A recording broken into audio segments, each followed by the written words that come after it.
Hello everyone and welcome back to another video. Today we're checking out Shay's creations. Now Shay's been around on our server for quite some time and they've been building some really quite fascinating crafts.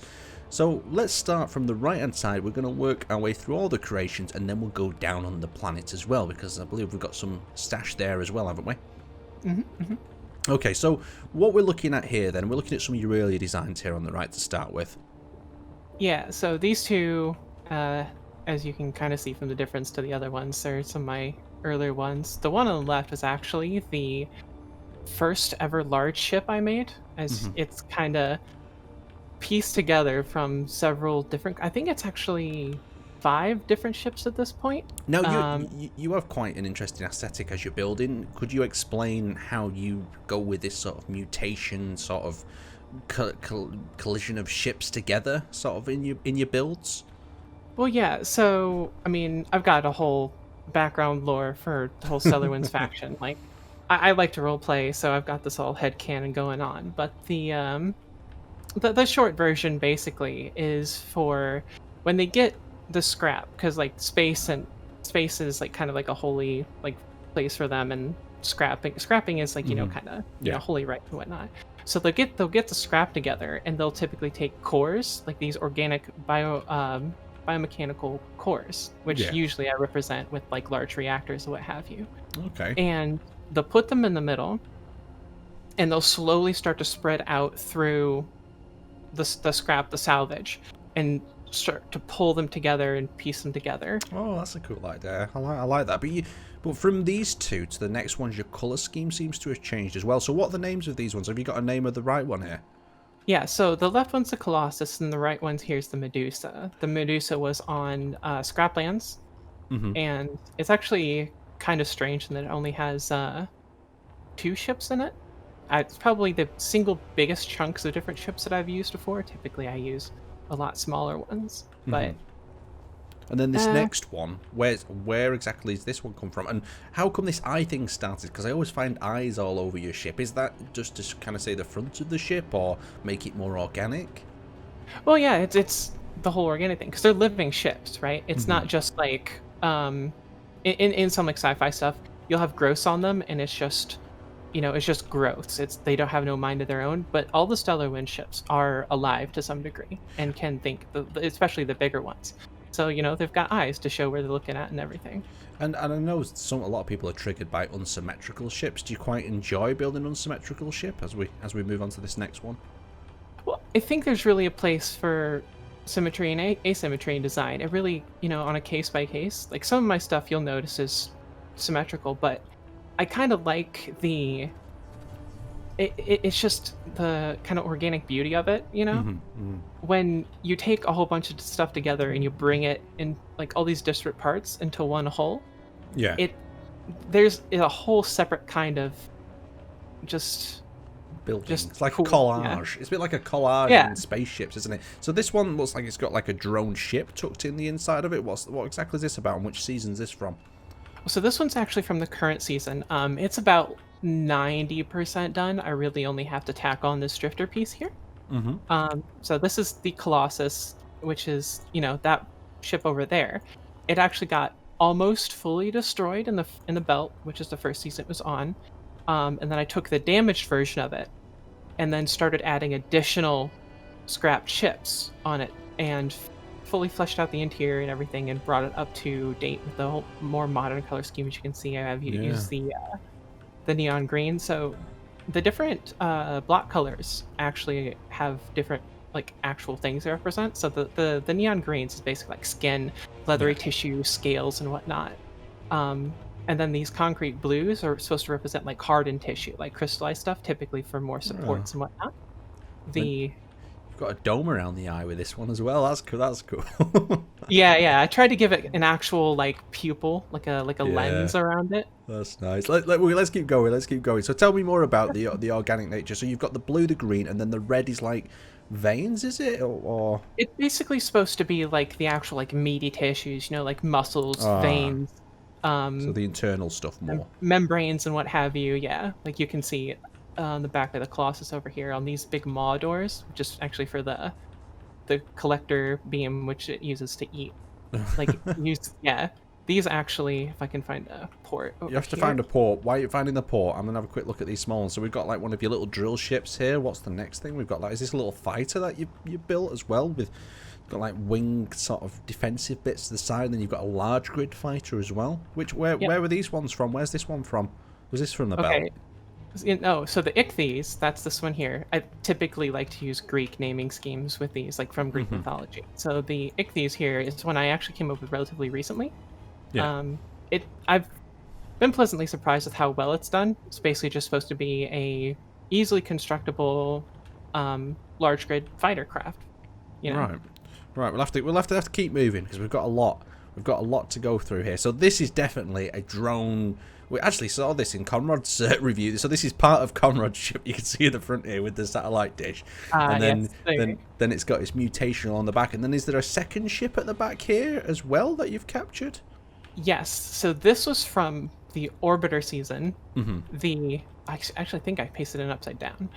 It's the Steve Irwin is the back. Oh, so Obi's ship at the back, Conrad's at the front, and then the mutation in the middle. That's cool. That's damn cool. Yeah, and you can kind of see how they pull it together and then like grow around it and solidify it. Lovely. What's this smaller one? Because this one looks. What's this been wrapped around? It's like it's been wrapped around some sort of little missile or something, or is this another antenna? This one, I believe, I don't actually remember too well. It was scrap that I recovered from one of the wrecked ships in Underworld. Little wings are cool, aren't they, as well? Very nice indeed. And then we've got this next one. It was quite a very famous one on the actual volcano server we did, wasn't it? The Basil Goose, yeah. Yeah, it really floated around and looks absolutely lovely. So this is more of a pretty ship than a functional one, I'm guessing, because I know the wings fell off, didn't they, as soon as you started getting shot at? Well, they they had a tendency to do that. You've got a mouth. You can actually open the jaw and everything. You can waggle the tongue a little bit, although I don't have that bound at the moment. So if you drop it down, you've got a Gatling gun turret, I've noticed, in the mouth? Yeah, it's very actually cool. set up. Yeah, it's set up if I turn shooting on. It's actually got Gatling guns and rocket launchers in there. Oh, and you've also got collectors in there, so you can collect some debris if necessary. So going around the back, you've got your legs that I'm guessing acting as kind of landing gears, and then you've got the tail, and you've even got bombs in the tail, explosive warheads. Well, see, the basic use is it's a monster in Monster Hunter. It's my favorite monster in Monster Hunter ever, and I really like it. Like, even if it has my Discord icon. So I figured at some point I had to make one. Volcanic season was kind of the perfect thing for me. And yeah, it looks great, and sure, the wings can get blown off and everything, but it is still a pretty functional ship as far as things go. It can bomb things.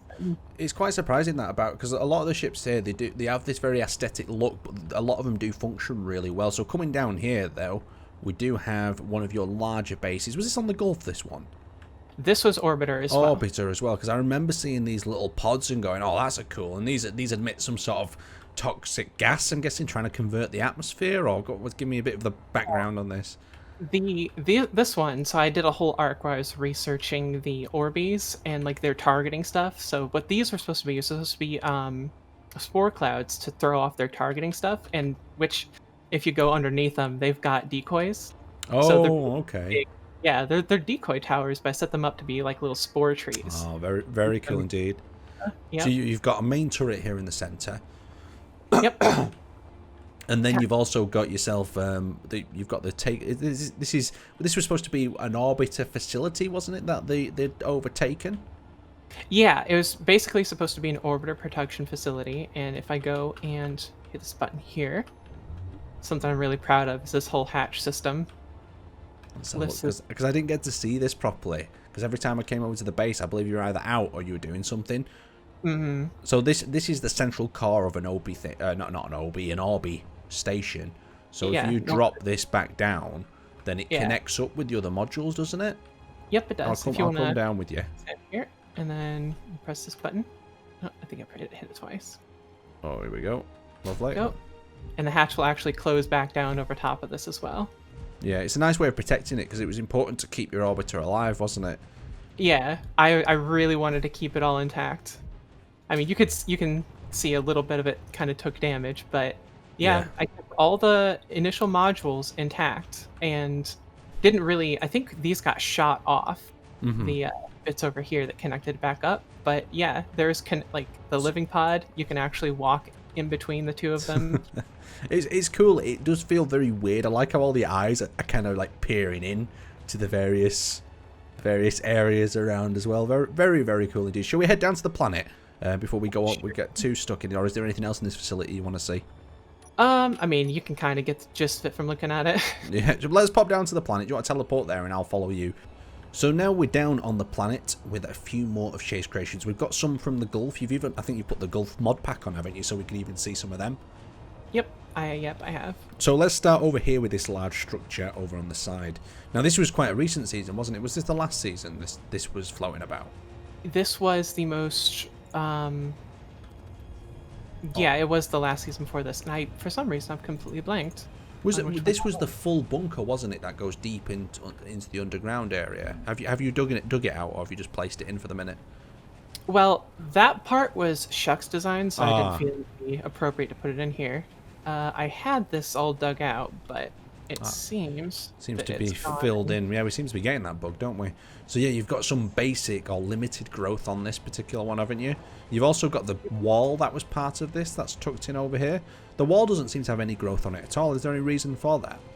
Oh, it does. Actually... Oh, I see it. Yeah, it's on the other side. See, it's on the other side. So the whole thing about this facility was, this was the Mad Aaron facility. That's what it was. And the original one was set inside an oasis, and I basically made it my goal for the season because it's on Pertam. It's a whole wasteland planet, and the idea was that this is an environmental monitoring facility, and I was trying to keep the oasis as intact as possible. Yes, I remember now, because you had the fish, didn't you, in the bottom? I see him. Yeah, I see him. Yeah, because you built like some little extra holes and patched it up, and someone ruined your pond at one point, didn't they? And it was a travesty. So let's continue on anyway before we discuss your pond too much. We've got ourselves the cow that was one of the winners of the competition, wasn't it? I think it was pretty exciting to fly around. Yeah, this is the one that whipped its legs back and forth. We've seen that before. Coming over here, we've got some rovers from the Mad Aaron. We've got ourselves this little mini one. I remember that jumping over some dunes and getting absolutely smacked. We've got the little tarantula one I saw do some work, and then we've got this. That's a mutation, I believe, of one of Conrad's drones. If you've seen the Conrad chapter in this sort of mini series we're doing, you would have seen this drone. This one's got the rockets tucked in the side, and then you've added like a Malphon, and then some more mutations along the top of it. Yep, I have. Very cool. And you've took the area at the back where it has the drop-off point, and you've made it like a little spore. Yeah, basically, it's another spore decoy system. Very cool. And then over the back, what was this one called? It had a really cool name, the big one. Broodmother. Yeah, this was the one you showed up to the other event, even though you had a safe exit already planned. Yep, I already had the solar bunker, and I had made the Broodmother, and I'm like, well, I can't just not use it now, can I? So is this based on a spider then, I'm taking it? Yes, it was. Okay. The whole, little lore for the sand skitters, which is this little boy here, is that the broodmothers, the big mamas, basically when they go to become an adult, they'll find a cave somewhere and then grow big and just stay in there. But this one ended up, instead of finding a cave, it found a house, and it grew inside the house. Wow! So that's the idea behind it. So it's a spider that's in a house. Okay, so you've really took this idea and pushed it forward through whatever you've done. Let's continue on with what we've got over here. This is Gulf. These are Gulf aircraft, aren't they? Mm-hmm. So we've got definitely some more mutations going in here of a standard fighter that I've not seen too much of before. We've got some that haven't got any mutations. That's rare for you, or is this different levels? Well, these two right here. So this one, the jittery spider, and the tarantula, which is the upscaled version of it, were during the first Gulf, I actually played with some other people in the NDA faction, and I made it in their color scheme. And then when we went back to the Gulf again, I did it up in the jittery spider, and anyway, I did it up in the Stellar Winds color scheme here. So. Oh, very cool. This is definitely a cool little ship, and the way the wings are laid out, you get some good air, so to say, flowing over them. The engines underneath are pretty cool as well. Should we continue on? What's this little thing here? This little blue one. Oh, that's my Manta. It's basically, so it is a combination scout ship and build platform because, Ah, yes, yes. There was yep, no jetpacks, wasn't there? So people had to yeah. build their own build platforms. It's something you take for granted with the jetpack, but when you do, it's very important. So over here we've got one of your classics. What's this rover one called? But we've This seen. one's the Centaur, and that was from the first Mad Aaron that I played in. And now, was this just designed? What was it designed to look like here? Or like, was this a chassis of something that had taken over, or was this just a look that you went for with the general rover? Oh no, what had happened basically is there was the IMS faction, Yeah. and they had had a massive boat rammed into their ship. So when I went over there to help them out, I saw they had this, which was half built. You can see like the black portions. Oh, okay. Yes. And they're like, well, we were thinking about grinding down our old ships and we'll just use the boat that as our new base. I'm like, well, actually, I'll pay you for that.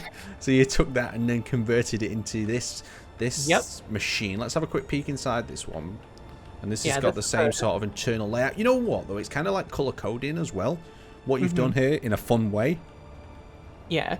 In the earlier versions, I actually used this battered red to represent organs, and then the camouflage red was for veins and muscle tissue. Mm-hmm. But I ended up changing that into a more solidified. And then on. on the left here we have the Gulf facility. Is this correct? This has got some more spars. Sometimes you can see with some of your designs, sometimes you go absolutely ham with the takeover, and then you kind of limit back. What's the idea behind this facility, though?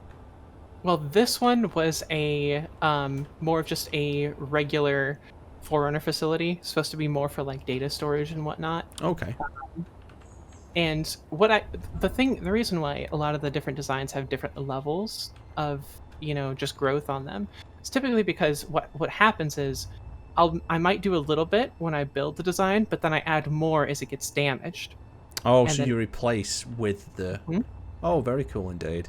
Yeah, there's kind of parts where, like for instance, these little spikes over here were part of the initial thing, but then some of this stuff coming out to the front and up along the side up here a little bit, those are a result of battle damage. Oh, And then very I grew cool. out from there. I really like this idea. It's really fun. I like, especially with the patching and stuff. And as you explain it more to everyone, and in front of us, what we've got, is it a cloud? No, it is a Portuguese man o' war. Oh, is it? Because you know what, Shay, when you showed up, I thought it was a cloud with rain dropping below. I'm not gonna lie. That doesn't it? Yeah. That's what I thought it was. But you've got the little flaps to stop the aircraft going too fast there at the back, and then you've got a double glass layer that actually provided quite a bit of protection, didn't it, to the internals? This thing legitimately lasted so long. I was honestly even surprised myself at how long this thing lasted. It took an absurd amount of punishment. And the whole point of it is supposed to be a more mobile troop carrier, like a mobile respawn point, that's why it's got all these extra respawn kicks tucked in. And it did its job fantastically well. Well, what we'll do is we'll wrap that up there. Thank you, Shay, for showing us through your creations and explaining this kind of complex but cool concept of how your creatures take over and use what they've got. So thank you very much for showing us around, and we'll see you guys next time.